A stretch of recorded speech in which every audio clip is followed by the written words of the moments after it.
Good morning. It is Friday, April the 8th, and this is The Drill. Welcome to all the butchers, bakers, and candlestick makers. I'm Ron, your host, and the only true conservative in the United States today. So today, after the daily declaration for spiritual warfare and the Star-Spangled Banner and the Pledge of Allegiance, we will have no free lunch. And then we will start the book, The Collapse of Parenting, the introduction, and then on to continuing the from the book My Bicentennial Year, and it's chapter 8. We saw our first boob. All that and more when I get back.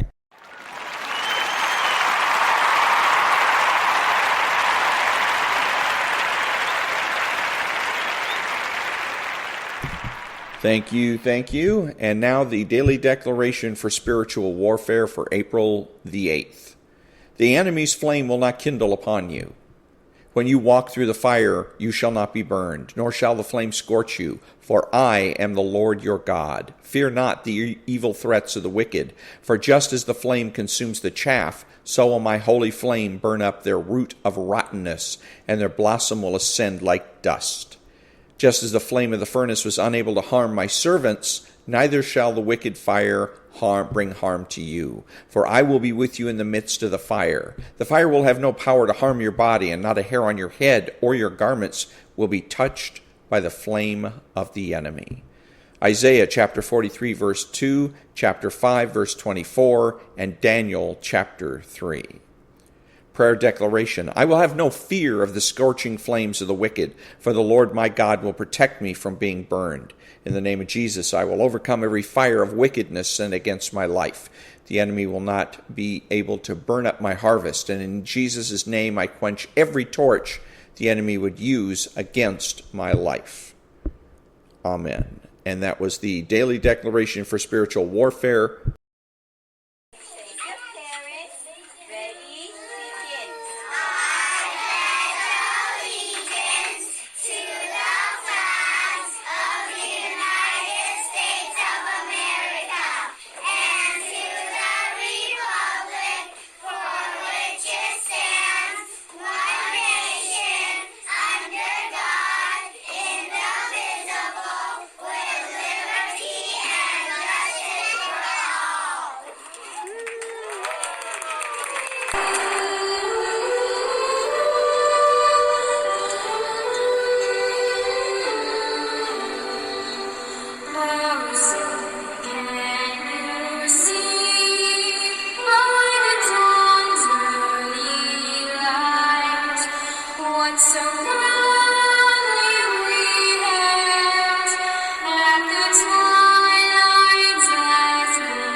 Thank you. Who is the true conservative? He is religious and realistic. He is the person that understands that culture is the foundation for politics. He acknowledges a benevolent universe. He is patriotic and uses common sense. He makes judgments, refuses to speculate, speaks clearly and definitively, and is not afraid to say no. He's open-minded, asking why rather than why not. He is consistent, credible, and influential, not ashamed of his existence, unafraid to learn or correct his mistakes. He is a normal American.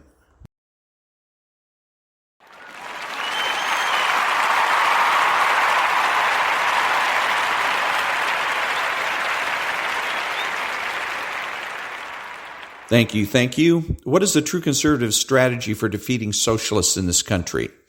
Number one, we must properly define conservatism. Then we must organize all potential conservatives under that definition. Once organized, we must dominate American culture. Dominating American culture means that we must rid ourselves of all the various cults the left has foisted upon us in this country. We rid ourselves of the left-wing cults by promoting value. What are the universal values? Number one, life. Number two, privacy. Number three, time. Number four, sanity. Number five, productivity. We defeat promiscuity by promoting family and privacy. Socialists must be driven from positions of power. And since it is lefty counterculture that provides the foundation for their political success, true conservatives must resist left-wing counterculture and promote normal American culture. By changing our culture, we will change our politics. And we change the culture by getting married, creating a family, and raising our children.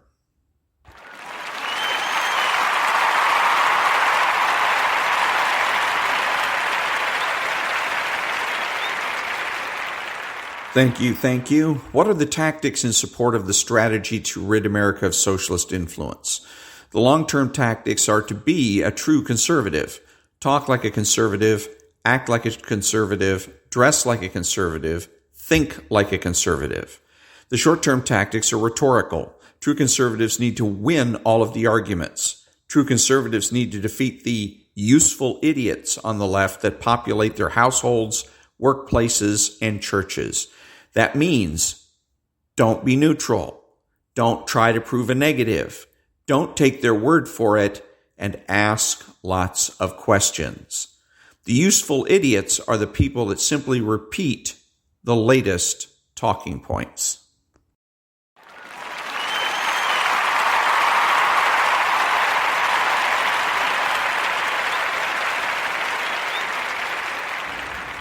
Thank you, thank you. What are the true conservative political priorities? Number one, the abolition of abortion throughout the land. Number two, make nuclear, chemical, and biological weapons obsolete. Number three, the immediate decertification of all public employee unions. Number four, the immediate assignment of criminal and civil liabilities to all government regulators. Number five, the immediate repeal of the so-called Patriot Act. Number six, the immediate repeal of all emergency dictator laws. Number seven, the reinstatement of writs of outlawry.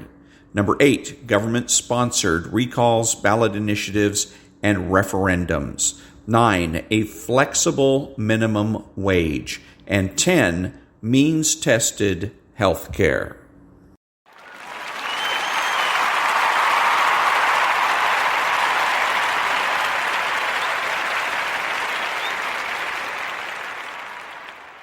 Thank you, thank you. What are the true conservative cultural priorities? Bring back not-for-profit news. Number 2, destroy the cult of promiscuity. Replace with an emphasis on privacy. Number 3, destroy the cult of neutrality with the effective use of propaganda. Number 4, destroy the cult of personality by emphasizing character. Number 5, destroy the cult of imagination, psychologists, and Hollywood. Number 6, destroy the cult of reinvention by admitting your mistakes.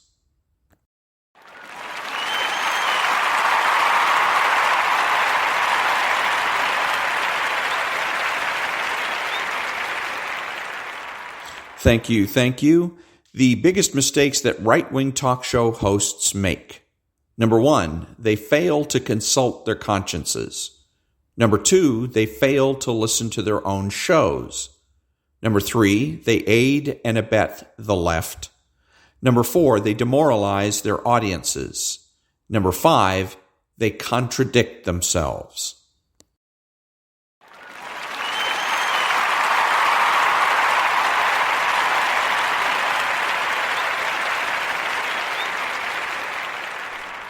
Thank you, thank you. And now, no free lunch.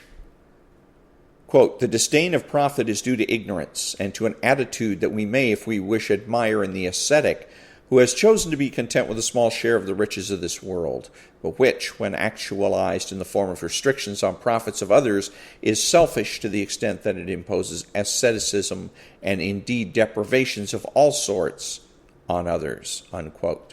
F.A. Hayek.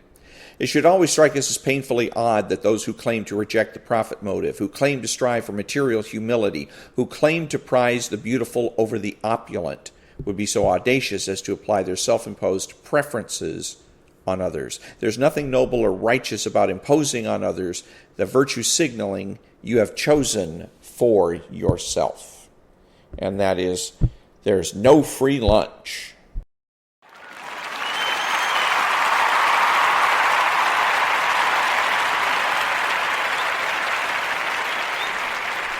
Thank you. And now I'm starting a new book called The Collapse of Parenting: How We Hurt Our Kids When We Treat Them Like Grown-ups. The 3 things you must do to help your child or teen become a fulfilled adult, by Leonard Sachs, MD and PhD. And the book is 10 chapters long and divided into 2 parts. Part 1, problems. Part 2, solutions. In Part 1, problems, the introduction, parents adrift. Chapter 1, the culture of disrespect. Chapter 2, why are so many kids overweight? Chapter 3, why are so many kids on medication? Number 4, why are American students falling behind? Number 5, why are so many kids so fragile? In solutions, Chapter 6, what matters? Number 7, misconceptions. Chapter 8, the first thing, teach humility. Chapter 9, the second thing, enjoy. Chapter 10, the third thing, the meaning of life, and then the conclusion. So today we begin Part 1, problems, and the introduction, parents adrift. I knew what I wanted to say, but I didn't say it. Al and Mary McMaster have 2 daughters, Terry and Margot. Mom brought 14-year-old Tara in to see me. Mom was concerned about an irritated rash at both corners of Tara's mouth. "I've tried some over-the-counter creams, but nothing has worked," Mom said. "What do you think it is?" After examining the rash, I answered, "This rash sometimes can be a sign of vitamin deficiency. I see this rash frequently in people who aren't eating cruciferous vegetables such as broccoli, Brussels sprouts, cabbage, and cauliflower, or green leafy vegetables such as spinach and kale. How good is Tara at eating those vegetables?" Tara snorted. Mom sighed. "Her father and I eat very healthy," Mom said, "but Tara refuses to eat most vegetables. To be honest, right now pretty much the only thing she will eat are French fries." "McDonald's French fries," Tara interrupted. "McDonald's French fries, pizza, chicken nuggets, and potato chips," Mom finished. "That's pretty much it right now, except for frozen desserts like Italian ices and ice cream." "How about broccoli or cauliflower or spinach?" I asked. "She just won't eat those things," Mary said. She would if she were hungry enough, I thought to myself, but I didn't say it. Jim and Tammy Bardis have 1 child, Kimberly, 8 years old. After carefully researching the local public schools, Jim and Tammy were concerned about what they considered an overemphasis on basic skills, such as reading and writing, and the elimination of what the public schools now call enrichment programs, art and music in particular. Those programs have been cut because of shortfalls in the district's budget. So Jim and Tammy decided to enroll Kimberly in a private school, even though it wouldn't be easy for them financially. Tammy took Kimberly to visit 4 different schools. Tammy and Jim both liked School X. The atmosphere was warm and nurturing. The teachers were enthusiastic, and the long-term outcomes of the students were well documented. But Kimberly liked School Y. On her visit to School Y, Kimberly had clicked with the student escort, a 9-year-old named Madison. Madison and Kimberly discovered that they both liked the Ramona and Beezus books by Beverly Cleary, and they both liked American Girl dolls. But the parents were concerned about the dilapidated condition of the school, the lack of enthusiasm on the part of the teachers and administrators, and the school's refusal to disclose where graduates of the school, a K-8 school, went to high school. Tammy and Jim advised their daughter to attend School X, but Kimberly insisted on School Y, and that's the school where she is now enrolled. When I asked Tammy why She and her husband allowed their 8-year-old daughter to have the final say. Tammy answered, "I think good parenting means letting kids decide. That's how kids learn, right? If I make all the decisions for her, how will she ever learn to decide on her own? And if I force her to go to a school that wasn't her first choice, what can I say if she complains about the school later?" 40 years ago, most parents who sent their kids to private schools didn't ask their child which school the child preferred. 40 years ago, the parents made that decision, often overruling their child's preference. Even 30 years ago, when I graduated from medical school, it would have been unusual for parents to let an 8-year-old have the final say in the choice of school. Today, it is common. I'm not suggesting the 70s or the 80s were better than our own era. Every era has its shortcomings, but I don't think we are facing up to ours. My friend Janet Phillips and her late husband Bill Phillips, their true names, raised 4 sons. When the boys were in high school, Janet and Bill became concerned about stories they were hearing about kids drinking. Then they saw it for themselves. High school kids who were clearly drunk, but were nevertheless getting behind the wheel of a car. What to do? Bill brought a breathalyzer. The next time there was a party at their house, Bill saw a boy who appeared to be drunk. Bill told the boy, "Come with me." He handed the boy the breathalyzer and told him to blow into the device. Sure enough, the boy was drunk. Janet called the boy's parents and asked them to take their intoxicated son home. To the surprise of both Bill and Janet, the boy's parents were offended by the phone call. The boy's mother did take her son home without a word of thanks to either Janet or Bill. Other parents did not receive Janet and Bill's breathalyzer strategy enthusiastically either. One parent, Mrs. Stoltz, gave Janet a piece of her mind. "Kids these days are going to drink, whether you like it or not," Mrs. Stoltz said. "I think our job is to teach them to drink responsibly." "At 15 years of age?" Janet asked. "At whatever age. I'd rather have them drink in my home than hide their drinking from me." Several days later, Janet happened to be standing just a few feet away when Miss Stoltz picked up her youngest son, about 12 years old, from school. The boy climbed into the back seat of the car. Miss Stoltz turned around and asked him, "How was your day?" Her son said to her, "Turn around, shut up, drive." Ms. Stoltz glanced at Janet and drove away without saying a word.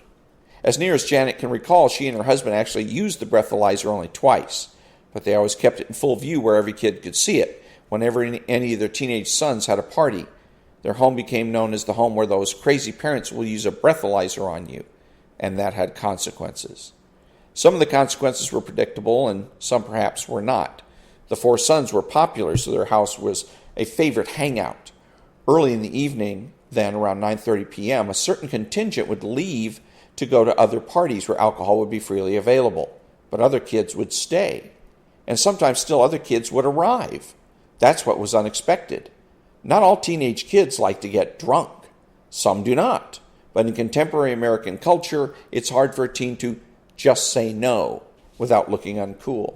An excuse is helpful. A girl or boy could say, when offered a drink, "Hey, I'd love to, but I'm on my way to the Phillips house, and you know their crazy dad. He's the one with the breathalyzer." And that provides a respectable excuse not to drink. Here's what's weird. We parents are spending more and more time and money on parenting. But when you look at the results, things are getting worse, not better. American kids are now much more likely to be diagnosed with ADHD or bipolar disorder or other psychiatric disorders than they were 25 years ago. And they're heavier and less fit than they were 25 years ago. Long-term outcome studies suggest that American kids are now less resilient and more fragile than they used to be. In Chapter 5, I'll explain more about what I mean by more fragile, and I'll present the evidence supporting that claim as well. What's going on?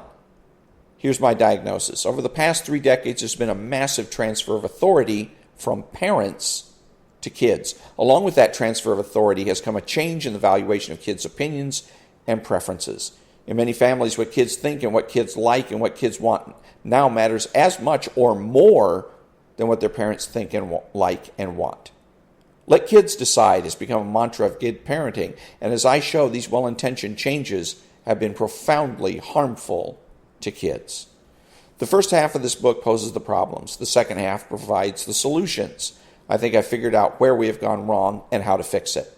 My prescription is based primarily on what I've seen in the office over the past quarter century, but also draws on what I've learned from my conversations with parents, teachers, and kids, both within and outside the United States. You may be wondering, who is this Leonard Sachs guy and what makes him the expert? It's a fair question. I'm a family physician, board certified in family medicine, currently in practice in Chester County, Pennsylvania.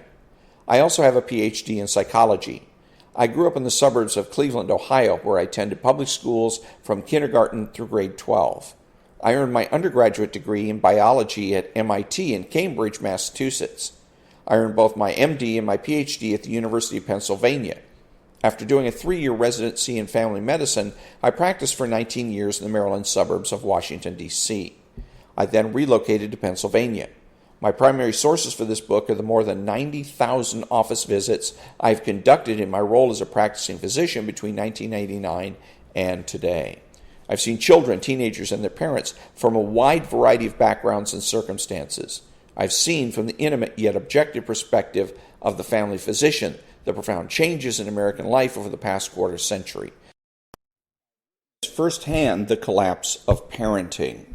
In 2001, I began visiting schools and communities, at first across the United States and then in Australia, Canada, England, Germany, Italy, Mexico, New Zealand, Scotland, Spain, and Switzerland. Meeting with teachers and parents, talking with children and teenagers, and comparing notes with professors. I published 3 books for parents sharing what I was learning: Why Gender Matters, Boys Adrift, and Girls on the Edge. The success of those books led to more invitations to visit schools and communities. From 2008 through June 2013, I took an extended leave from medical practice in order to devote myself full-time to those visits. I have now visited more than 380 venues across North America and around the world, meeting with students, teachers, and or parents face-to-face. In my earlier books, I focused on gender issues, which I still think are important. What a girl needs in order to become a successful and fulfilled woman may sometimes differ from what a boy needs in order to become a successful and fulfilled man. But the issues I explore in this book transcend gender differences. In this book, I will share with you what I have learned about the collapse of parenting over the past 30 years. Like any competent physician, I will first review the evidence, then I will explain my diagnosis, and I will prescribe a treatment. The treatment will be 3 things, in fact, that you can do starting today in your home without spending any money that will improve the odds of a good outcome for your child. And I will share success stories. We will hear more about Janet Phillips and her 4 sons and other families like hers, families who have achieved good outcomes despite the odds. These stories, supplemented by recent scholarly research, will provide the basis for the 3 things you must do if you're going to raise a healthy child in the modern world. Healthy not only physically, but also emotionally, and of course, good character, honest, and conscientious. It's still possible to raise a healthy child. It's not easy, but it can be done. Some aspects of the collapse of parenting are just as problematic in England and Australia as they are in the United States. In every country I've visited, I've found parents who are unsure about their role. They ask, should I be my child's most trusted confidant, my child's best friend? But if I'm my son's best friend, how can I tell him that he's not allowed to play violent video games? Dr. Timothy Wright is headmaster of Shore, a private school I visited in Sydney, Australia. He recently told me how a parent asked him to counsel her son about the appropriate use of video games, which games are okay to play, which games are not, and how much time he should spend playing. Gently, but firmly, Dr. Wright refused. He explained that the job of guiding and governing a boy's use of video games is the job of the parent, not the job of a school administrator. So some aspects of this problem are found worldwide, but other aspects of the collapse of parenting are peculiar to North America and especially to the United States. Chief among these is the culture of disrespect. And so that's the introduction to this book, The Collapse of Parenting. Next time we'll be picking up Chapter 1, The Culture of Disrespect.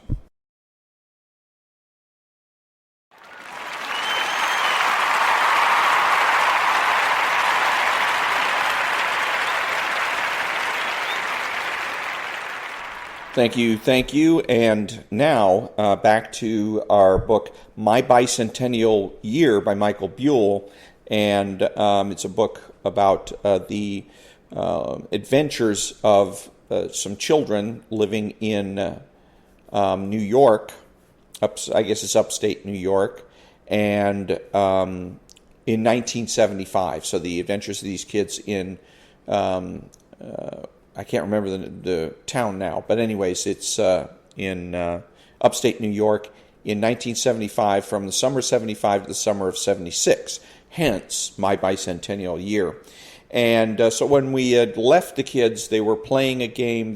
There's 4 streets apparently in their town, and these kids are from 4th Street, and they were playing the kids from 3rd Street on playing on their new baseball field or baseball diamond that was created by their parents, and playing a game, a World Series game, where the 4th Streeters were the Boston Red Sox and the 3rd Streeters were the New York Yankees. And so far, it is the 3rd Streeters are winning the series 1-0, and that was where we left it at Chapter 7. And so now Chapter 8, we saw Boob. Game 2 was ours from the first pitch on. We were up for this game. We knew what they had, and despite a few mistakes in Game 1, we felt we could beat them. And boy, we did. Brad got on with the first pitch with an error by June. I got on, and Brad scored off of my hit to left center that dropped between Timmy and Chris Fartwell. We scored 10 runs in the first inning alone and never looked back. The 3rd Streeters did manage to score 17 runs, but we scored 28. I think it helped that my dad pitched instead of Mr. Tidwell. We were all able to connect. At least Mr. Tidwell could say he no-hit us. Game 3 was set for 3 o'clock Sunday. All tied up, 1-1, and the Fall Classic was to be decided on Sunday. After the game broke up, we all decided to meet over at Mike C's house for dinner. It was getting darker earlier and earlier now that we were into October, but still plenty of light to pal around after dinner. I got over to Mike C's backyard, and the guys were playing Grounders. Grounders was a game that Mr. Tidwell made up, and we played it all the time when it was just the 4 of us, Mike C. and me against Huge Gene and Brad. Mike and I stood side by side, I don't know, maybe 15 or 20 feet apart. I had Huge Gene directly across from me, and Mike C. had Brad directly across from him. We were all kind of in a big square. The idea was to take the baseball and chuck it on the ground as hard as you could at the other team, and if it got by you, your team scored a run. Later in life, I took this game to both college and the Air Force. It's easy, and you don't need a lot of people to play. Anyhow, Mike C's backyard was not the ideal yard for this game. There was a row of pine trees on the side of the yard, and above-ground pool to the other side. In the very back was Bill Campbell's, the farmer mayor, barbed wire fence, behind which was this year's corn crop, which was just about to harvest. So you ended up throwing from the barbed wire up to the house, or vice versa, depending on which side you were on. You only had maybe 10 feet on each side before you hit the trees or the pool, and 15 feet or so before you hit the house or the barbed wire. Huge Gene always had to start. He liked to pretend that he was Catfish Hunter. He would wind up and throw the ball hard down into the ground. He kicked his arm back the way Catfish did after he let the ball go. When Gene let her rip, he sent it right down the middle between the 2 of us. The hard part of this game is not catching the ground ball. We had all done that a million times. Countless hours of shagging grounders and pop flies. We knew the drill. We knew to get down on it, glove on the ground, knees bent, watching for the hop. The hard part was instinct. You instinctively went for the ball. The problem was, so did your partner. It was right back to calling it. Who's going to get it? Many a collision occurred in grounders because you both reacted the same way and went for the ball in that split second you have to think about it. On this one from Huge Gene, as it went sailing down the middle, a real hot grounder, I saw Mike C's bug eyes going, so I knew he was headed down in a dive for it. I went slightly behind him in case he missed. The rules stated that even if the first guy missed, as long as his backup got it and it did not pass him, no points for the other team. Mike and his bug eyes sidestepped over for it, and realizing he could not make it, dove for it. He dove with his glove hand out, hoping to backhand it. He almost got to it. The ball hit the top web part of his glove and careened off it at an angle up towards the house. There was no way I could make it. Score 1 for the Tidwells. Back in a minute.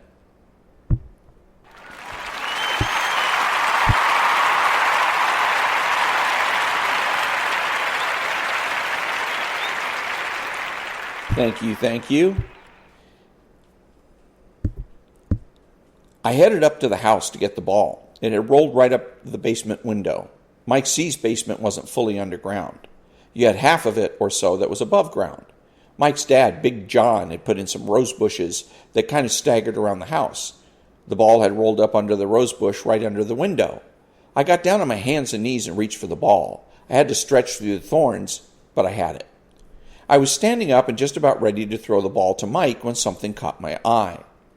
I looked through the window and there was Little John. Little John was Mike C's older brother. He was 16 or 17 then. He drove. He was the high school football star. I don't think for the years 1974 to 78 I saw Little John without his Letterman jacket on.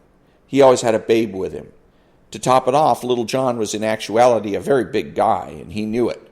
He disliked us. For some reason, he hated me. He loved to show us how strong he was by beating the crap out of us. What caught my eye was not really the sight of Little John, because ordinarily the sight of him would make me automatically run away. What caught my eye was the sight of the babe Little John had in the basement. She was hot. She kind of looked like that lady from the Bionic Woman. Little John was showing her around his little basement man pad. I watched as he took her jacket off, and they sat down to watch TV. At this point, the other guys started yelling at me to hurry up, and what was going on? I turned around, threw the ball back to them, hoping that it would stall them for a few minutes. "What are you doing? Let's go," Mike C. yelled. He came running over to see what was up and why I was staring into his basement. "What you looking at?" he yelled as he came over to the rose bush, getting up to his toes to see over the bush and into the window. Needless to say, his eyes bugged out. He was also staring at this Bionic Woman. "Wow, who's she?" I asked. Mike C. just kind of shrugged his shoulders. He had no idea who this girl was and really did not care. She was hot.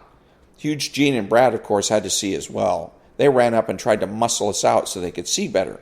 So now you had all four of us pushing each other around for a view. Little John was making his move. He did the classic yawn and arm stretch around her back, and now his arm was on her shoulder. He moved in for a smoochy kiss. The Bionic Woman returned the kiss, and now they were into it, pawing all over each other.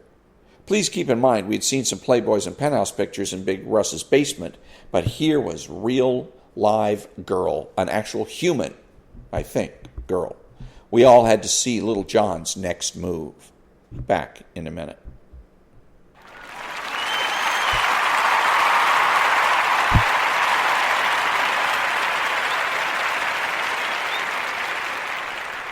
Thank you, thank you.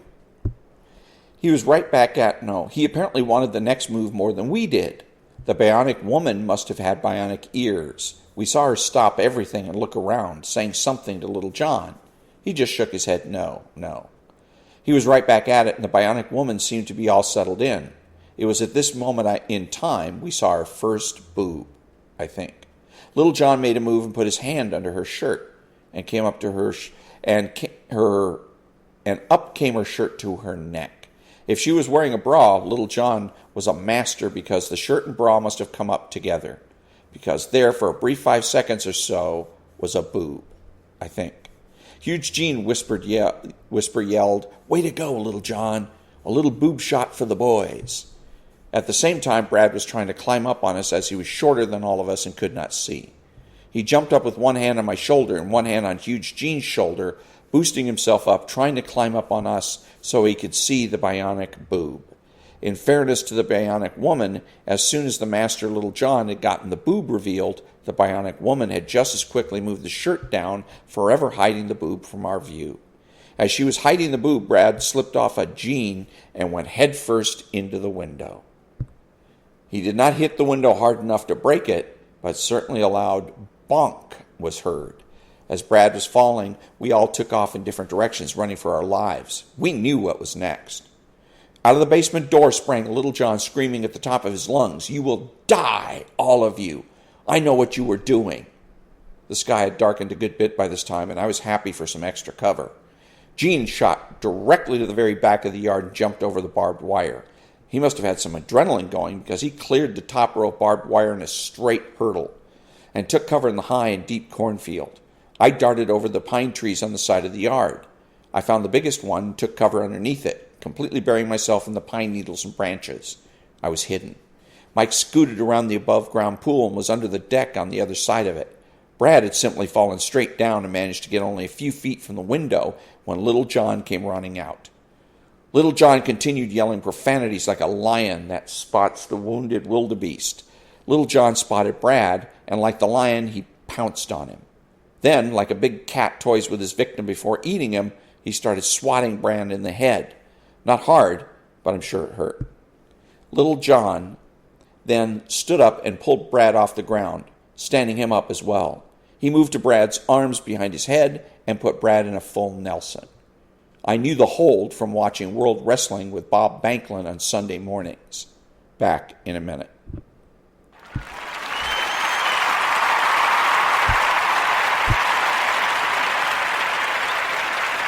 Thank you.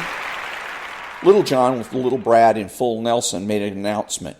Huge Gene in the mics. I know you are there, and I know you can hear me. One of the two things is going to happen. You decide. You boys are going to come here right now to me and take your beatings like men because we all know what happened. You spied on me, and I can't have that. Or I'll beat the living crap out of Brad here because you all weren't man enough to take your beating. I'm going to count to 5, and when I get to 5, all 3 of you better be here.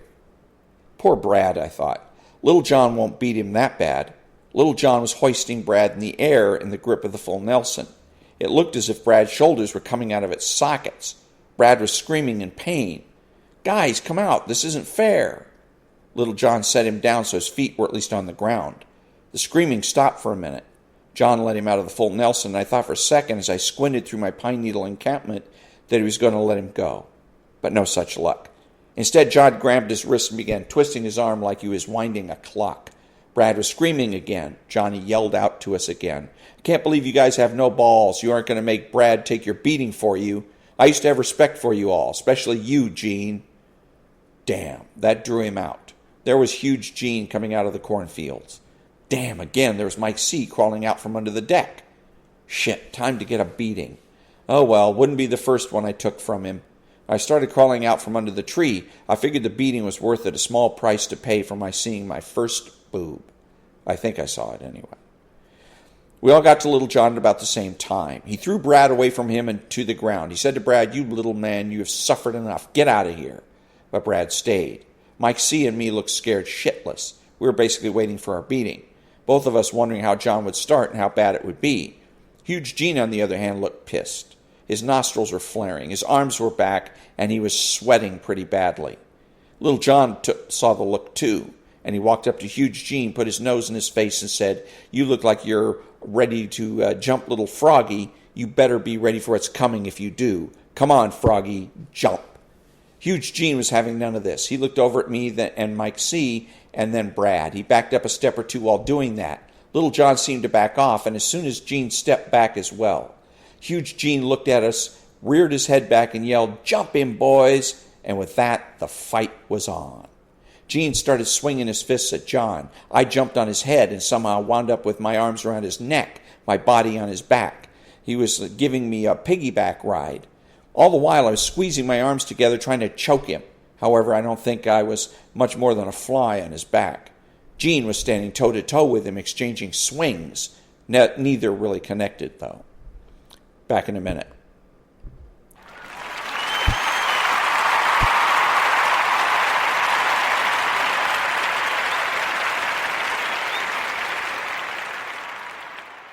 Thank you. Mike C's eyes bugged out. He understandably looked nervous, but he was in the fight. He had committed himself. He took a few steps back and ran with all his might right at the side of his brother, Little John. He hit hard and gave John kind of a forearm shiver like Bobby Banklund for the WWF coming off the turnstile. Johnny and I went flying down to the ground. At this point, it was bedlam. Gene, Mike C., and Brad were all on top of Johnny, pounding him, although I don't think they actually hurt him. Maybe a few Huge Gene's hits hurt. The bad thing was Johnny was on top of me and had somehow managed to get me in a headlock with one arm and applying a noogie on the top of my head with the other. Noogies hurt. Not as bad as punching me in the head, which I guess he could have done, but it still hurt. Meanwhile, his body was on top of mine. I was in agony, and those 3 were on top, pounding him. The bionic woman certainly heard all the commotion. She came running out of the basement door. From what I could see in between headlocks and noogies, she looked pretty upset. Here it comes, I thought.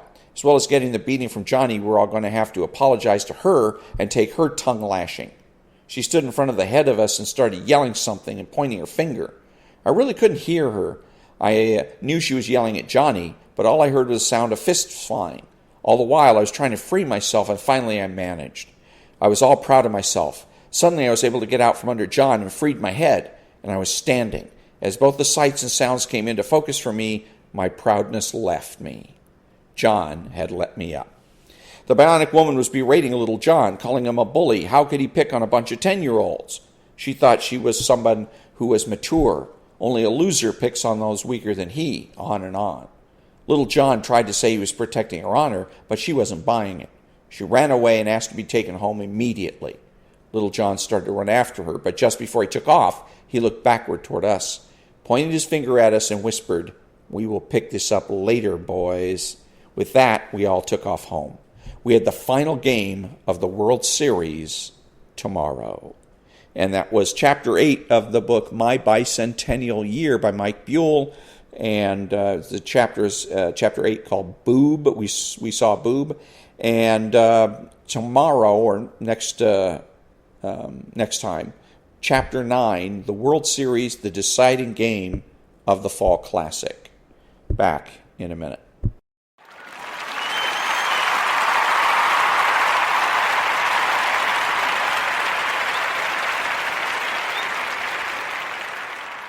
Thank you, thank you. Who is the socialist?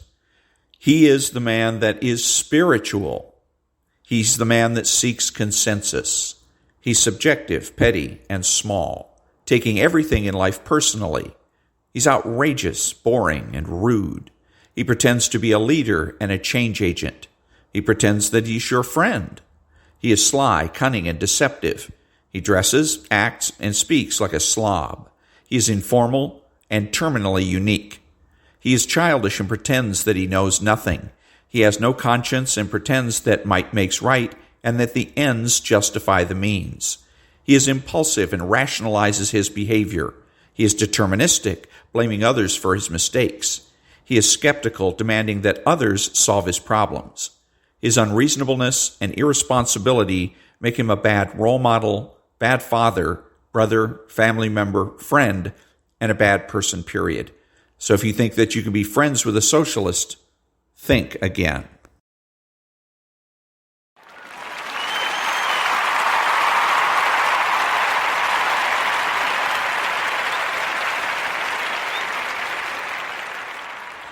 Thank you, thank you.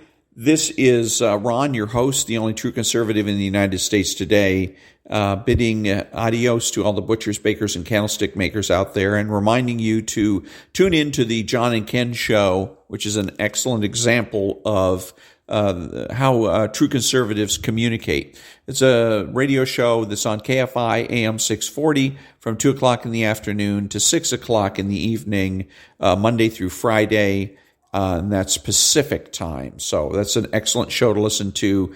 And other than that, until next time, remember to be honest, to be smart, to be beautiful, and to remember that the left has no authority, no power, and they can't win.